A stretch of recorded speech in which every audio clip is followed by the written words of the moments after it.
Okay, let's start. Good morning, afternoon, and evening.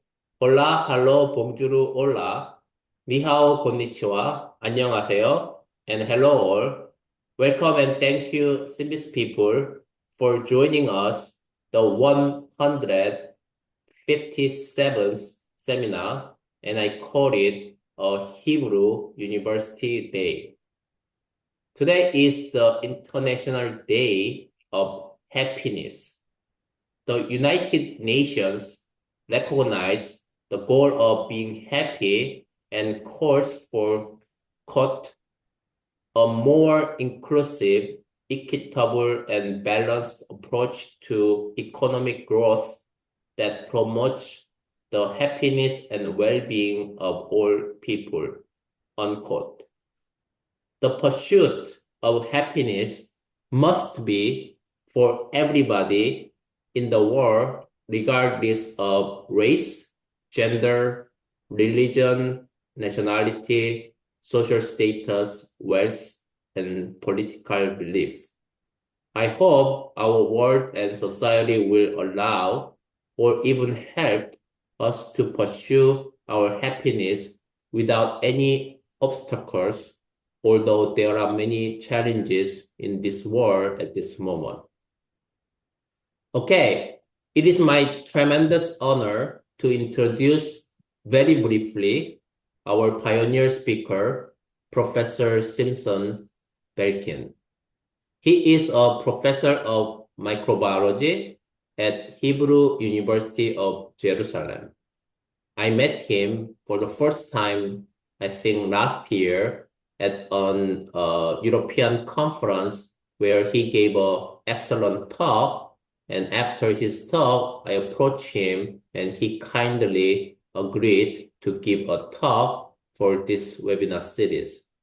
Professor Belkin, thanks so much for your contribution to scientific society, and the virtual podium is all yours now. And thank you again. Thank you, Professor Moon. It's really a pleasure and an honor for me to participate in this seminar series. So thank you very much for the invitation. I'll share my screen now.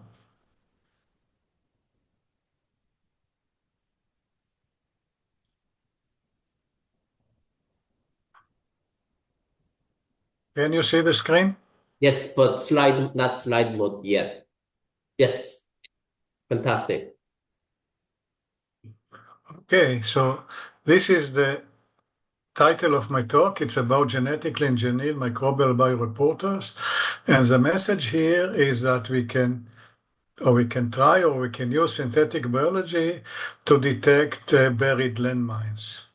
I'll explain in a few minutes what is the nature of this photo at the background of this slide. So this is my name again, and this is my affiliation at the Hebrew University of Jerusalem. And this is just to mention a few people who took part in the story I'm going to tell you today. My presentation today is about 10 minutes, but this work has been going on for over 10 years. So I'll do it really very, very briefly. So what are we going to talk about in these 10 minutes? It's about microbial sensors for landmine detection, how we use synthetic biology to enhance their performance, and then two examples of detection of buried explosives. I know I have very little time, but nevertheless, I'd like to start with this photo of this chair. I've taken it a few years ago in Geneva, in front of the headquarters of the United Nations.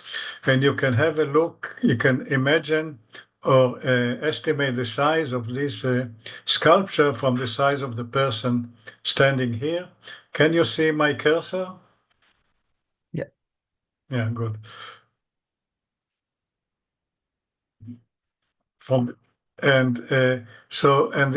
broken leg of this chair is supposed to signify the tragedy of unexploded landmines worldwide. I don't think I need to reiterate the fact that,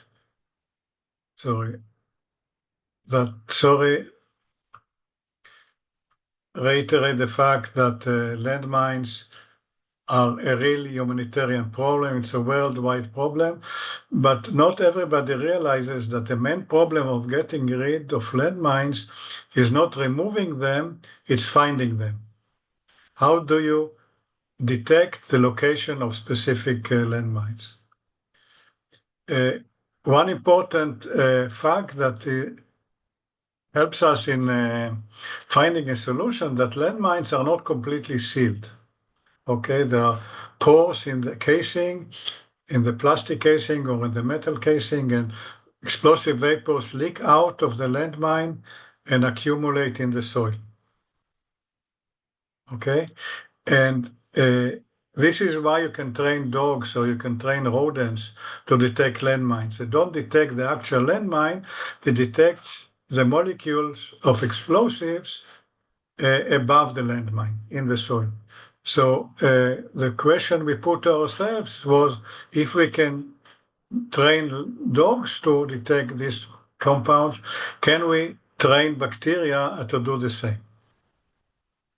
What are we looking for? What chemicals are we looking for? Most landmines contain either TNT, either trinitrotoluene or RDX. But TNT is more prevalent, so this was our main target. TNT contains or always contain two impurities, dinitrobenzene and dinitrotoluene. Dinitrotoluene has a higher vapor pressure, so it's more volatile, and it's considered the best signature chemical for detecting landmines. Okay, so what scenario are we talking about? We'll not go into the details, but basically we want to spread the bacteria on the ground. Those that are located above a landmine will smell the vapors, the DNT vapors in the soil, and then they become optically active, either fluorescent or luminescent. And then this can be imaged from distance and generate a physical map of the location of the landmine. So this was our wishful thinking over 10 years ago. Okay, how we engineer explosives by reporter and bacterium to detect landmine. It's very, very, I should say, sorry.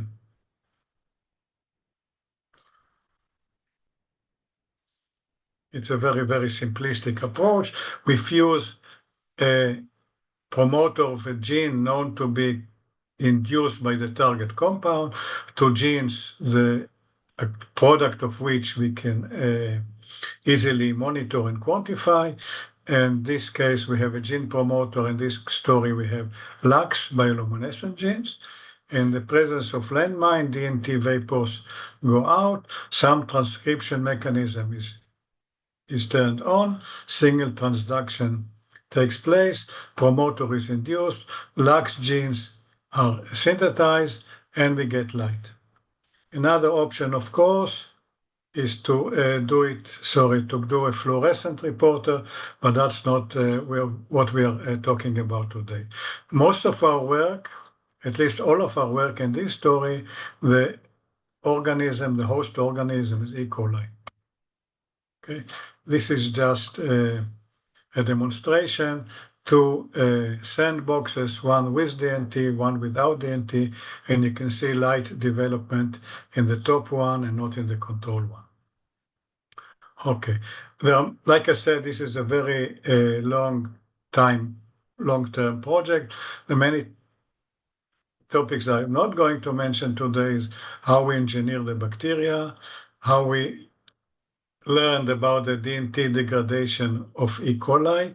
This was not obvious from the start that E. coli recognizes and degrades TNT and DNT. We identified the transcription factor, YJJ, which plays an important part in our story. We encapsulate them in polymeric beads, mostly alginate beads. We have reporters for other compounds, including RDX. We work on limiting the survival of the bacteria after release into the field for several reasons. We have different reporter colors for different compounds. different multiplex combinations, and everything is spread from a drone and imaged from a drone. Okay, so this was published in quite a few papers. So what I will talk about today, okay, we have a sense of how we enhance the performance. And then, like I mentioned, 2 examples of field trials. Okay, so we have the sensor I've shown you before. We have the sensing element. We have the sensing element. We have the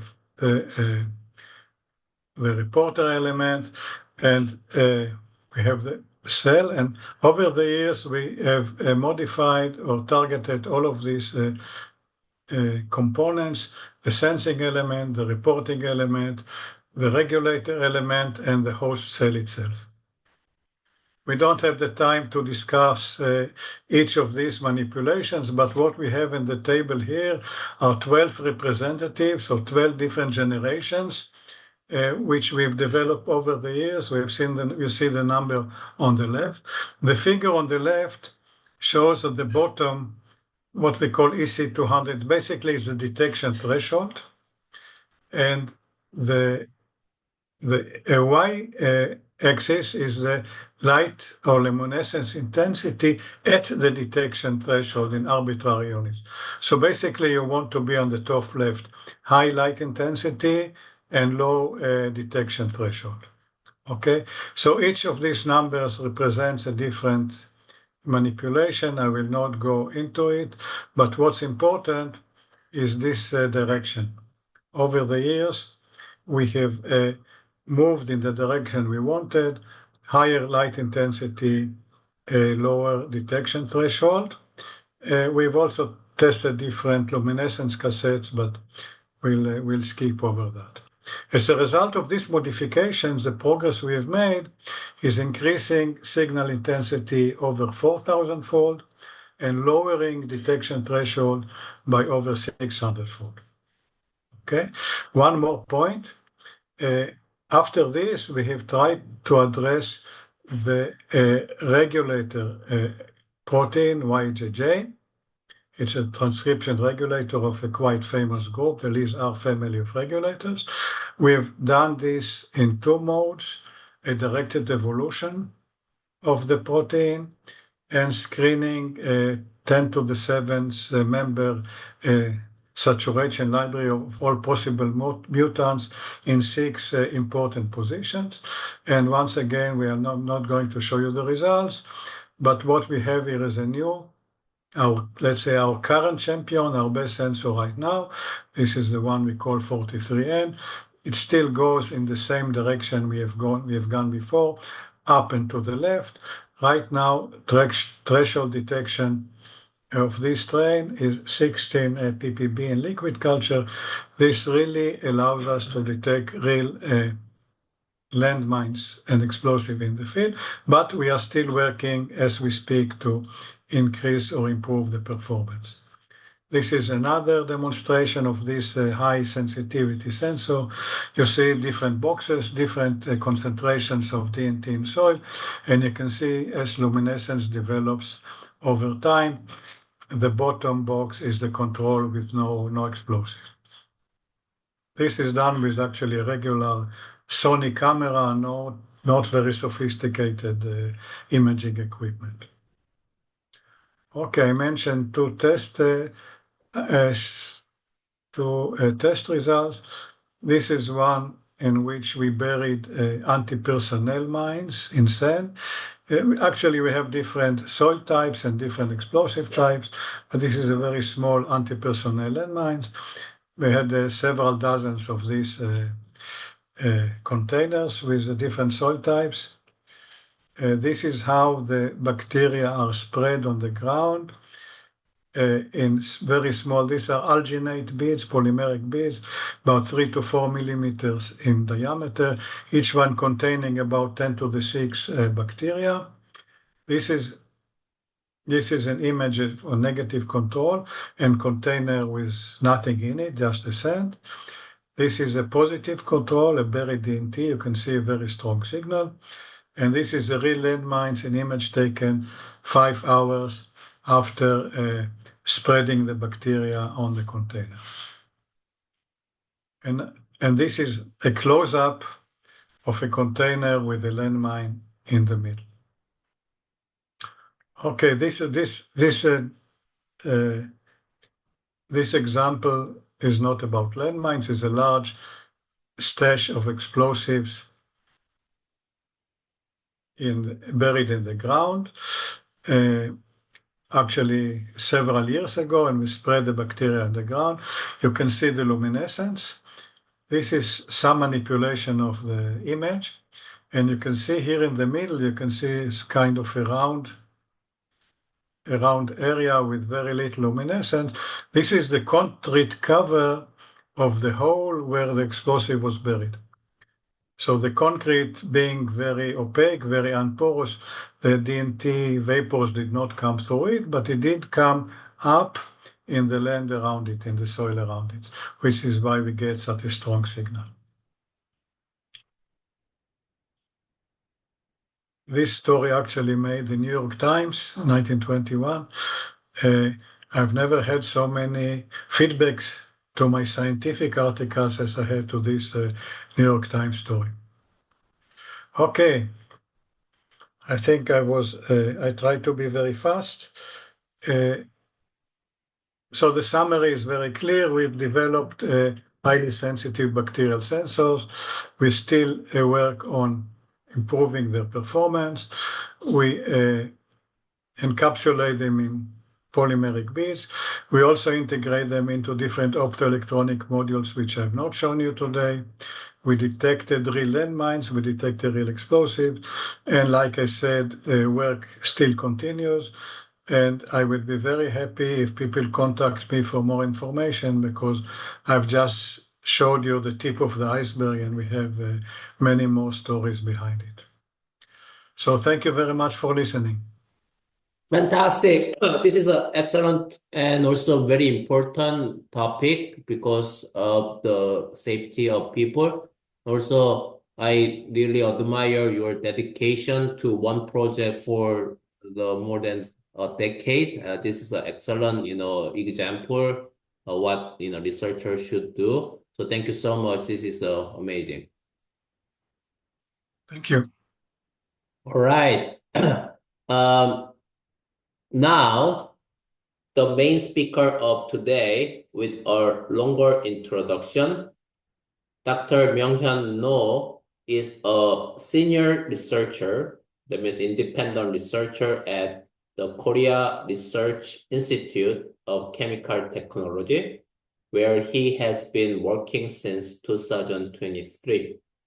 Before his current position, he completed his postdoctoral research at the University of California, San Diego, where I am right now, from 2021 to 2023.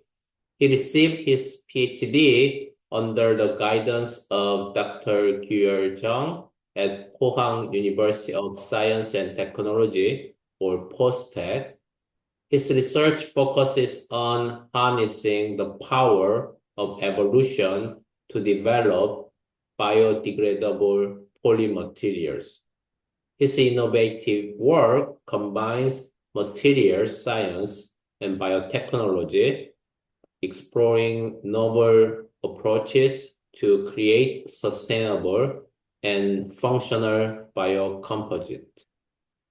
Gladly, he helped me a lot to obtain the NSF Global Center grant last year, allowing me to lead the excellent center team of 16 companies and over 40 academic investigators at 18 institutes from 6 nations, including Korea. Dr. Noh, thanks so much for your time today, especially very inconvenient time or after midnight, I believe now. And please take it away, all yours now. Thank you. Thank you for the introduction, Professor Moon. And also, I want to express my gratitude to you to organize all these seminars and also for your leadership, leading this seminar and also the Global Center grant. Today I'm gonna talk about, as he introduced, I'm Myung Hyun Noh from the Korea Research Institute of the Chemical Technology. And today I'm gonna talk about harnessing the power of the evolution, which will cover the development of the biodegradable polyurethane and also the bioproduction of the biomonomer. Uh, as you know, the engineering the microorganism is not that hard, right? The first thing we should do is comprehending the cellular metabolism. Then we can rewire the cellular metabolism for the desired purpose. In my case, the purpose was production of diverse chemical from the substrate. So if you know the cellular metabolism, as you can see on the light figure, we can easily connect the pathway from the substrate to product by amplifying genes, as you can see here. And also if there is a competing pathway like the byproduct pathway, maybe we can delete them to amplify this metabolic flux. And also, if this competing pathway is related to the essential metabolism, maybe we can precisely regulate it to maximize this flux. This is very straightforward and easy to control, right? But I realized the actual metabolism is not that easy to understand. As you can see on the left figure, the metabolism itself is very complex, and also each gene expression is regulated by the other genes. So I think it is almost impossible to fully understand the cellular metabolism. And I understand there is an inevitable gap between the suboptimal and optimal state of the strains.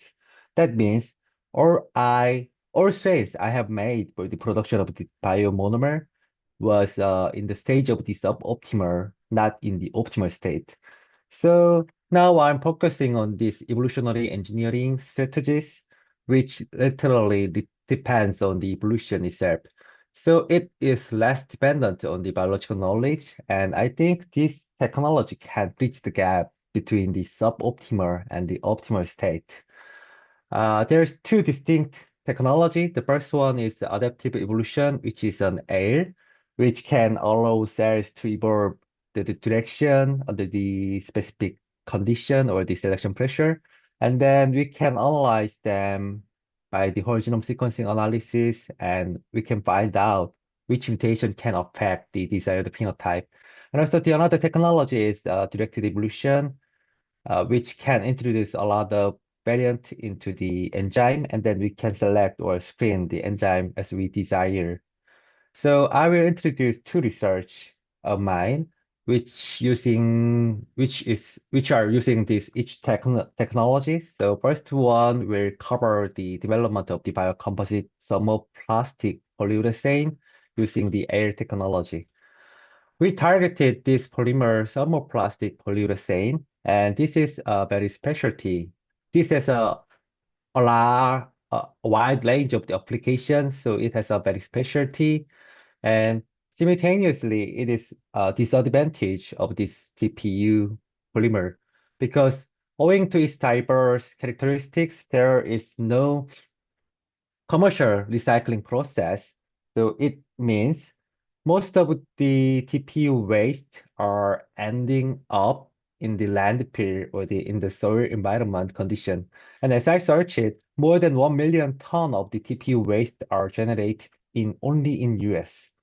So let's see what happened in the soil environment or the landfill environment.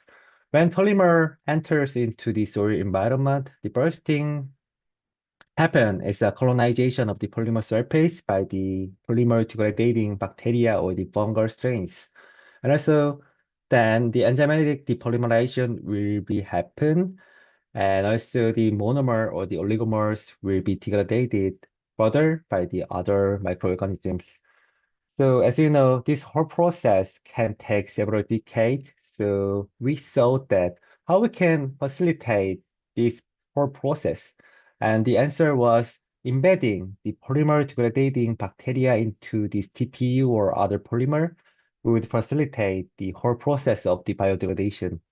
So that's the overall scheme of our research, and we embedded the TPU degrading bacteria into the TPU, as you can see here. And then we fabricate the biocomposite TPU. So we assume that this biocomposite TPU would have accelerated biodegradation, and also it would have advanced tensor property, as you can see here. So first thing we did, we should choose the strains, and it was a bacillus strain.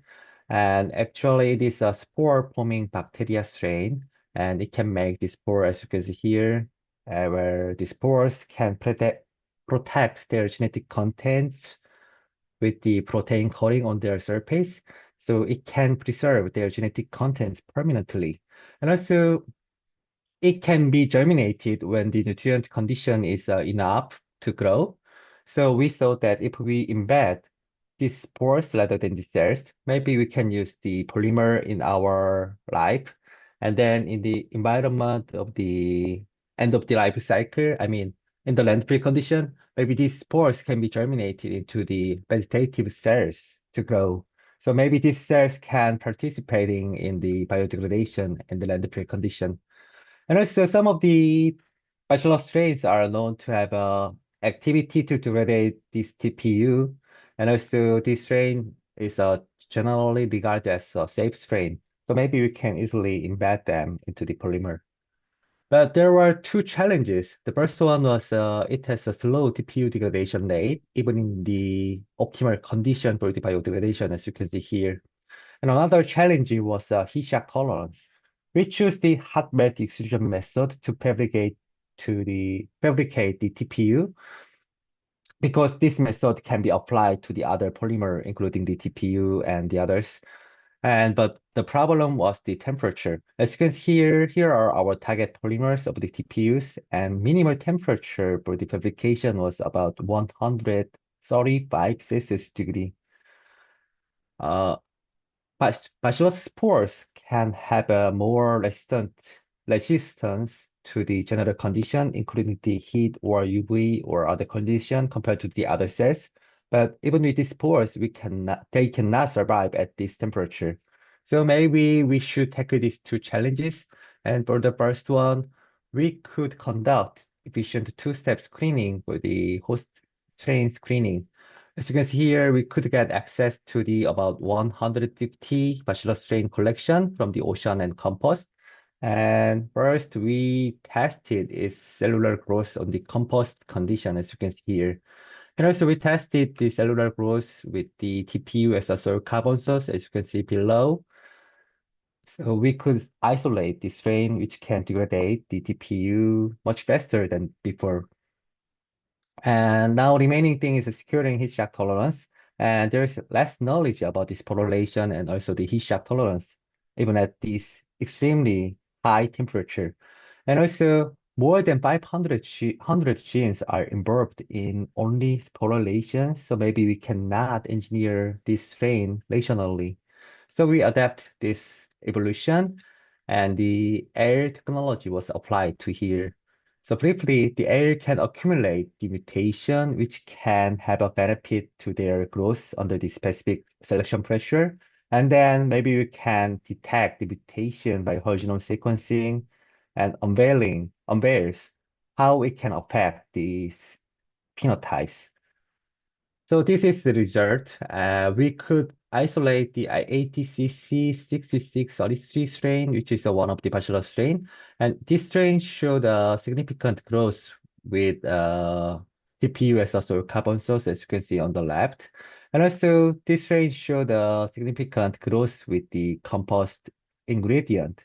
And when the 10% of the compost ingredient is mixed with the agar, it showed a similar CFU compared to the LB media, which is very typical for the microbial cell growth.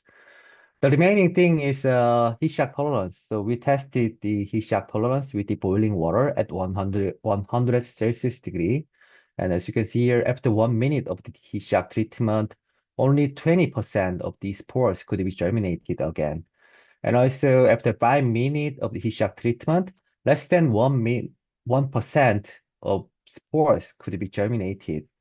So it indicates we still need to engineer cells to have a more heat shock resistant. So we conducted air with the 6 replicate. So we could make these pores by culturing overnight and then treat it with the boiling water for 2 months. As you can see here, initial condition was a 5-minute treatment, and then this treatment was gradually increased in time. So after 2 months of the evolution, this spore could be survived. I mean, it could be germinated even after 30 minutes of the heat shock treatment. And then we could isolate several strains, and as you can see here, among them, the heat shock tolerance could be increased up to the 18-fold. And also we conducted whole genome sequencing for the total 18 strain from the pioneer populations. They were very converged to 2 mutations. The first one was a FOSA, which encode the elongation factor G. And also there were diverse type of the mutation, as you can see here. So it indicates this mutation may have a huge effect on the heat shock tolerance. And also there were another mutation, the ABRB, which encode the transition state transitional regulator, but we could not find out in more detail about the heat shock tolerance mechanism because these genes are related to the global machinery, like the translation or state transition. But anyway, we could find the strain which showed a significantly increased heat shock tolerance. So we could fabricate the biocomposite TPU as you can see here. At first, there was some problem with the color because it showed a brownish color with increasing contents of the spore, as you can see here. But we could solve this problem by optimizing the cell culture condition of the bacillus, as you can see here. And the first concern was the cell viability of the spores in this biocomposite. So we dissolve this trap into the sorbent and then measure the colony forming unit, as you can see here. For the wild type, about the 20% of the spores could be germinated after fabrication. Compared to that, the heat shock tolerized strain showed about 98% of the germination after fabrication. So it indicates the previous air was conducted at the boiling water, which was 100 Celsius degree, but it was enough to be resistant to this fabrication condition. So now we did analyze the physical property, including the X-ray microscope, as you can see here.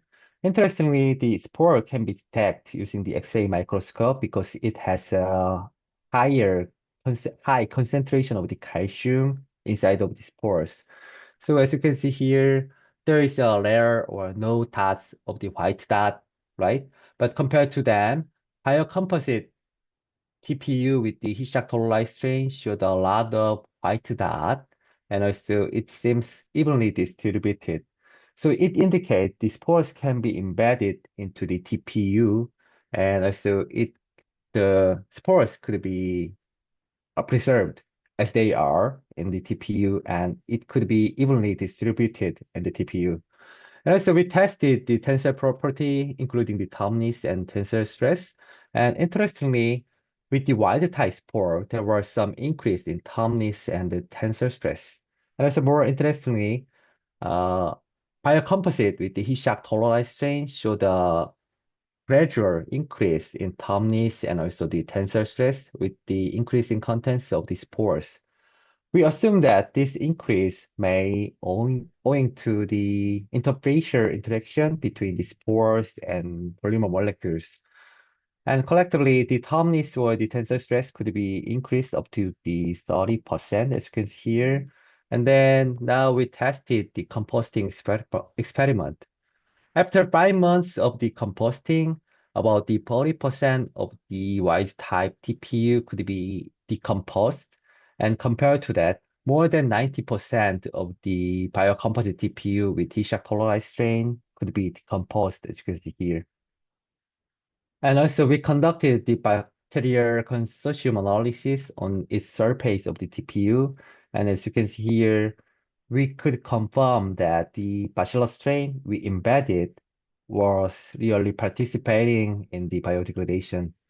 And our purpose was to demonstrate this biodegradation, but we wonder whether any biofunction can be programmed into the biocomposite. So we introduced the genetic circuit to express the GFP as you can see here, and also we could confirm the GFP signal in the lentiviral environment. So it indicates any viral function can be programmed into the biocomposite in the near future.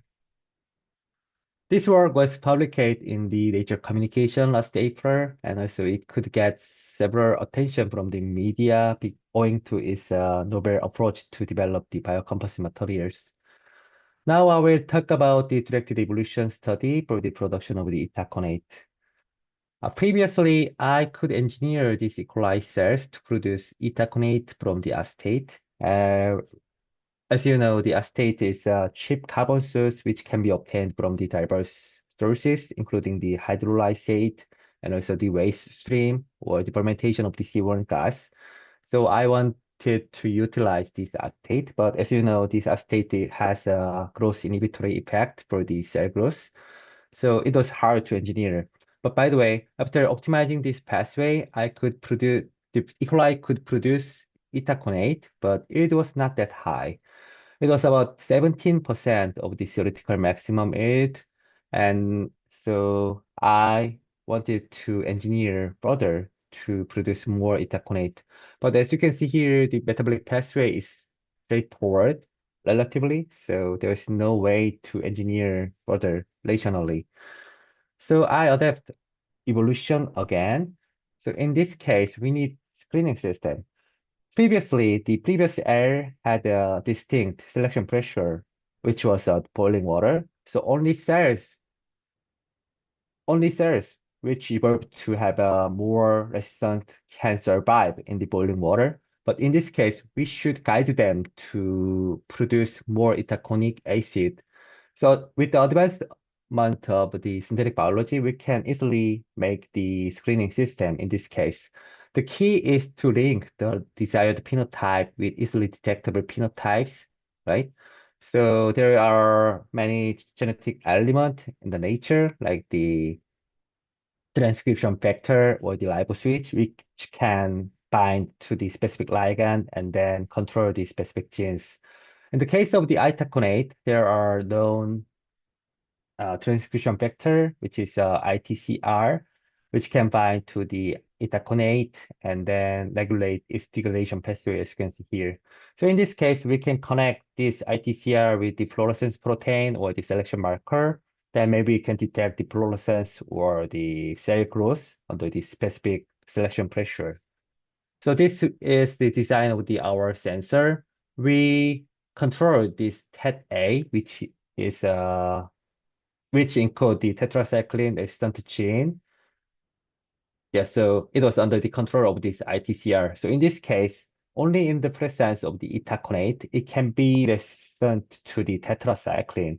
So as you can see on the right figure, the cell growth were inhibited with the addition of the tetracycline, as you can see here, but it could be recovered with the addition of the itaconate. And also we could observe the gradual increase of the specific growth rate with the increasing concentration of the itaconate. So we wanted to use this biosensor to production of the itaconate. And first we focused on this natural producer, which is a fungal strain, Aspergillus terreus. So as you can see here, in this strain, there are cellular organelles. So its precursor cis aconitate can be produced in here and then transported into the cytosol. So in here, the substrate can be converted into the itaconate efficiently.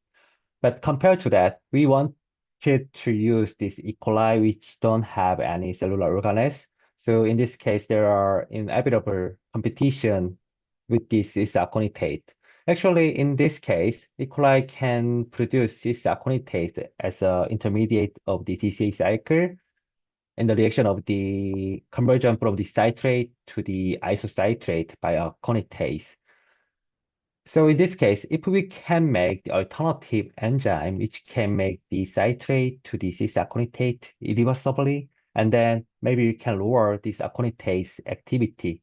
And then maybe we can easily accumulate this cis aconitate and then produce more itaconate. That's our strategies.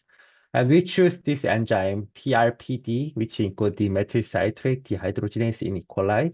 And this enzyme catalyzes this methyl citrate into the cis methyl aconitate rather than this citrate. So if we can alter this enzyme substrate affinity to citrate rather than this methyl citrate, maybe you can use this enzyme for the production of the itaconate. So based on the structural analysis, we could target 3 residues, as you can see here, and about the 1 million cells of the library could be made. And then using the biosensor, 2 rounds of enrichment were conducted over the 4 days. And then we could screen several mutants, including the VTL and VL mutant, as you can see here. So these mutants showed increased itaconate production up to the 6.4-fold, as you can see here. And also we could observe the significantly increased yield, which was about the 46% of the theoretical maximum. And also we confirm the affinity to citrate was increased as we desired. And also this result indicate the directed evolution could be successfully done as we desired. So till now, I introduced the 2 research using the air and also the directed evolution.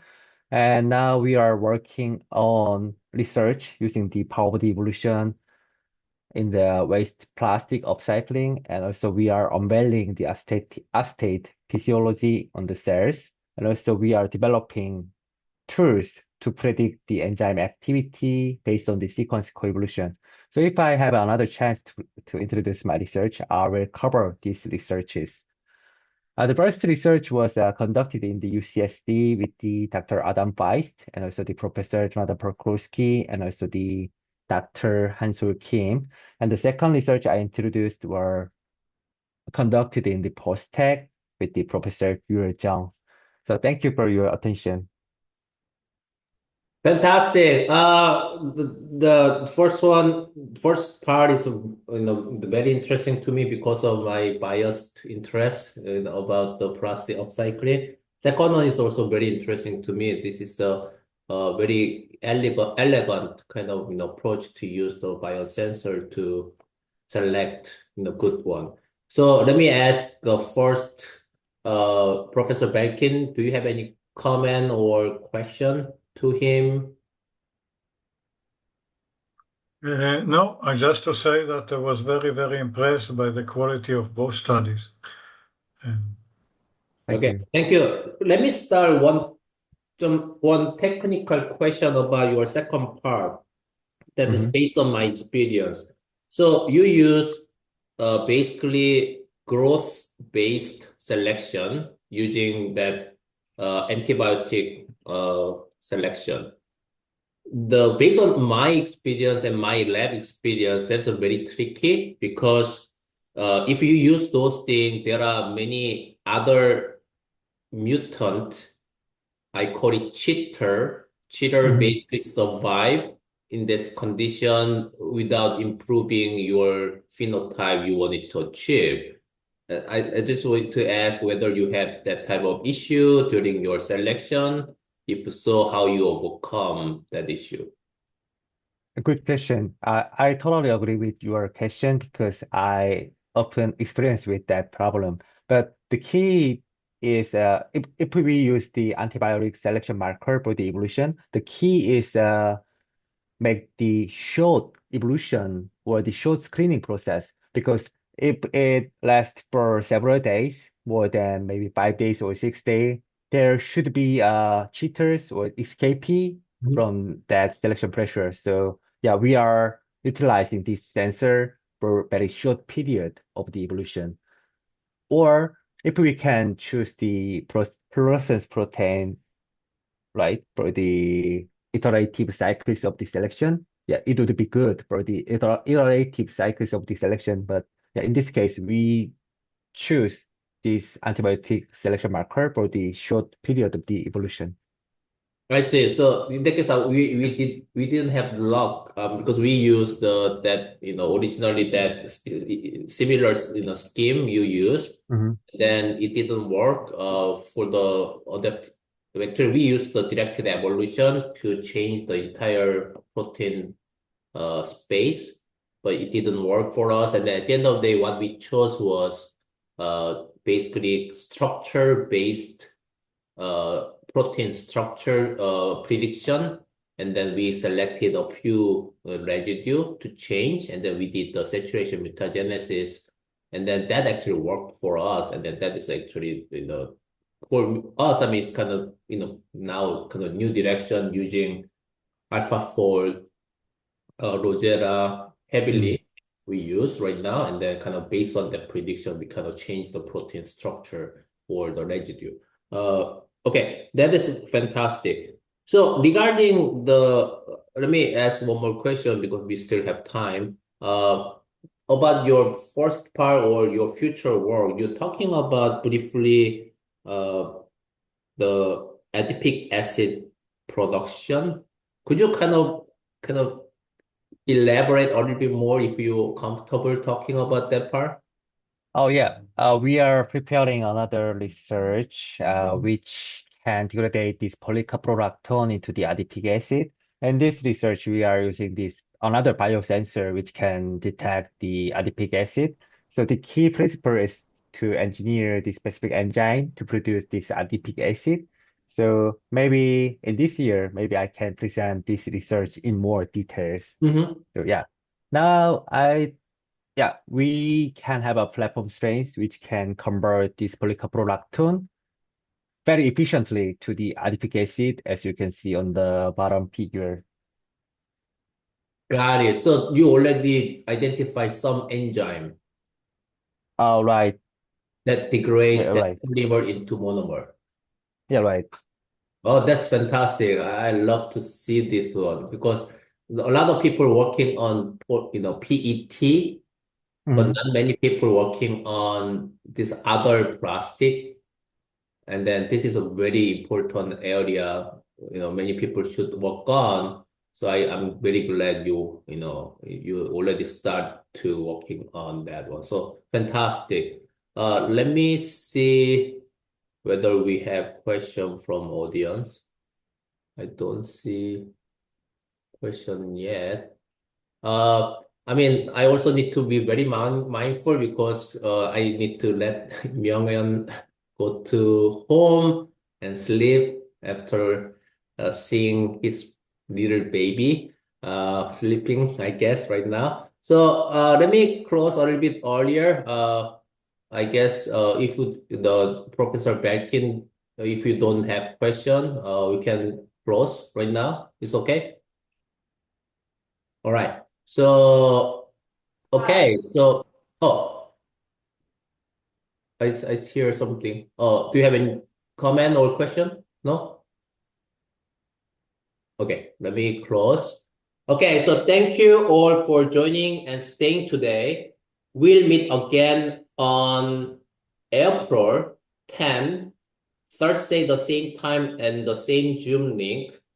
Please note that we will have 3 weeks of spring break because of some conference, ACS conference happening next week, and also some other thing.